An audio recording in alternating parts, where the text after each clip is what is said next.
Welcome into the Korelin Economics Report from San Francisco, California, and the 2006 Hard Assets Investment Conference.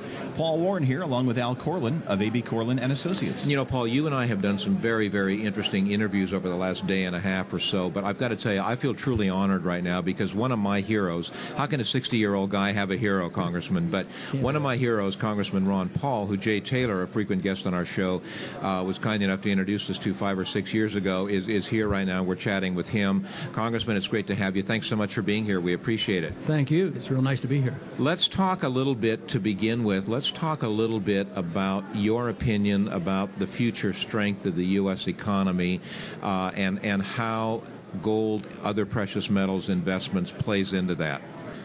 Well, I am pessimistic about the economy. I think that's 4 people at this table. I think we've been living on borrowed money and borrowed time, and I think there's still a lot of wealth, and a lot of people feel good about the economy, but I think they're deceiving themselves. I mean, the big discussion on the financial statement is it going to be a soft landing or a hard landing? And the optimists are saying, oh, no, it's already, the landing has occurred, and we're on our way back up.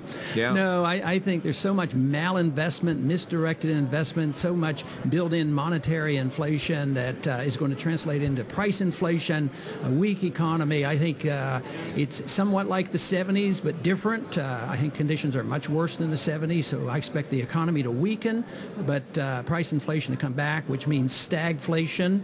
And, of course, the extreme of stagflation is a inflationary depression. And whether or not we'll reach that stage is yet to be determined, but I think we're in for some very, very serious times, which means that under those conditions, paper assets are always the worst kind of investment, and hard assets are the best investments. And it's been a long time when we've seen a full cycle of good times for hard assets, but I believe the last 5 years has been we've seen the beginning of that, and I think that's going to continue. You know, I don't think there's any question about that, Congressman. I'm curious about one thing. You know, when Jay called Paul and I, again, as I said, 5 or 6 years ago, and said, Congressman Ron Paul is somebody you really have to meet, because Jay and I, up to that conversation, Jay and I talked a lot about politics, and the conclusion that we came to was that principles right now seem to be lacking to an extent back in Washington, D.C., or in the various state capitals, what have you. Politics are a very interesting animal right now. You've got some principles, though. You know, you were, as I recall, before you got involved in politics, you were a pretty successful pediatrician. Developed hundreds of babies, if I'm not mistaken. Obstetrician, and delivered 4,000 babies. So I was very, very busy and enjoyed it too. Matter of fact, getting into politics was sort of a lark. I didn't really expect to be elected.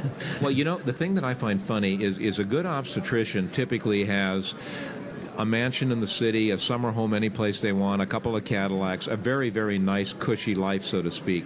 You opted to go the other way. You opted to make a difference in our country, attempt to make a difference.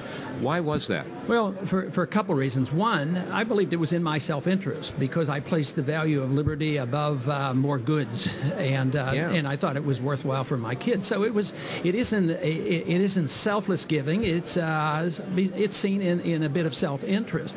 I also enjoy it because I enjoy discussing ideas, and to have meetings and dinners and associations with like-minded people. It's to me more fun, even more fun than playing golf. But there of course, you go. Well, I'm not sure about that, but okay. If you get to play golf with like-minded people, then you really have fun. Yeah. So, or fishing or something like that. I just never took that up very well. I do play a little bit of golf, but no, I think it should be fun, and it should be for a purpose.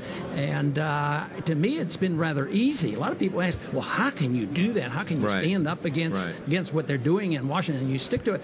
Matter of fact, it would be very difficult for me to do it the other way. If you said, well, on this occasion, we want you reelected, so please bend a little bit and be practical here and don't vote this way because it's not that important. You know, it's just one vote. That would, you know, it's just that my makeup is such that I wouldn't be able to do that. But when you come down to the real foundation of the United States, that's not what it's all about. I mean, our country got to be where it was, and I'd have to say where it is today, because of the principles that we had.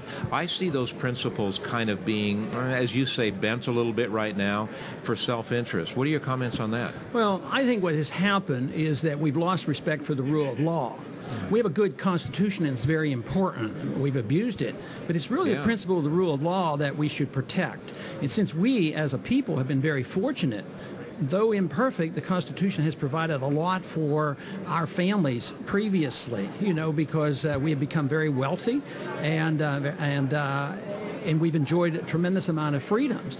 But it's the rule of law, and fortunately following the rule of law, the Constitution has been beneficial. But now we lack respect for the rule of law, and we don't follow the Constitution, and that's how we've gotten ourselves into such trouble. That is the truth. Yeah, that's the truth, Paul. Congressman, I want to ask you something that I think goes to the heart of what everybody's dissatisfaction with politics is right now. We elect people and we send them to Washington or our state capitals or wherever based on what they say they want to do or what their principles are. They get there and they become too pragmatic. They don't compromise when we wish they would, and they compromise on things that we feel are principles that should not be compromised. You have made a great example for people by, in some cases, taking stands that are opposed by most people in your district, and yet those same people vote to re-elect you.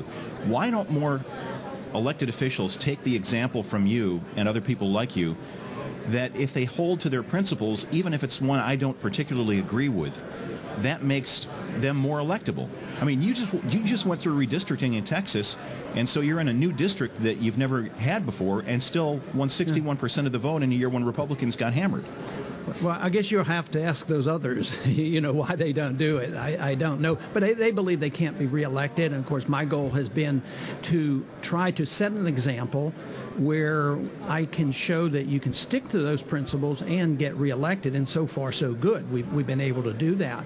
And it is true. It isn't always easy. For instance, prior to the district I have now, it was 90% agriculture. I had 21 counties, and it was essentially all farmers. But I never voted for farm subsidies. And you still got reelected. And got reelected. How do you explain that?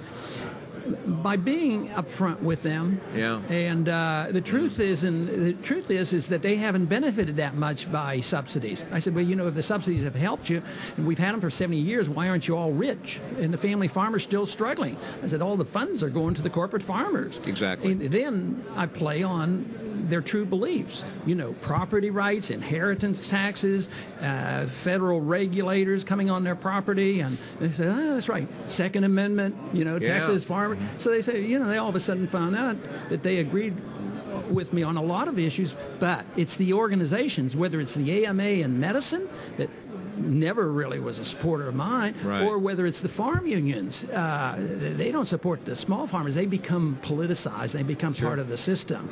And that's what a lot of politicians don't realize. They see, the farmers organization doesn't support this bill, so I have to vote for it, or they'll be after me.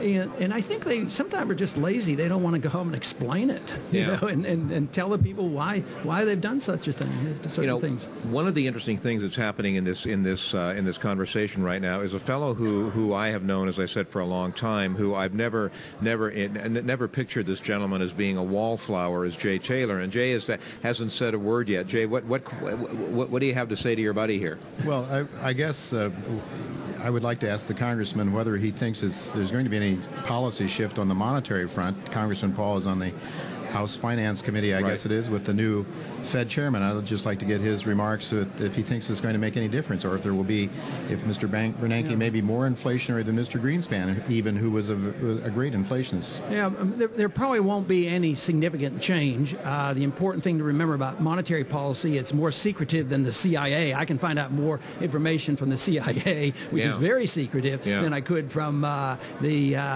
Open Market Committee. I can't attend that or find out, and they don't allow us to know what's going on. Isn't that an interesting comment? I mean, that's an interesting comment on our system. Yeah, because there's a lot more money. There's a lot of money wasted in the CIA, and it gets us into a lot of trouble. But the big money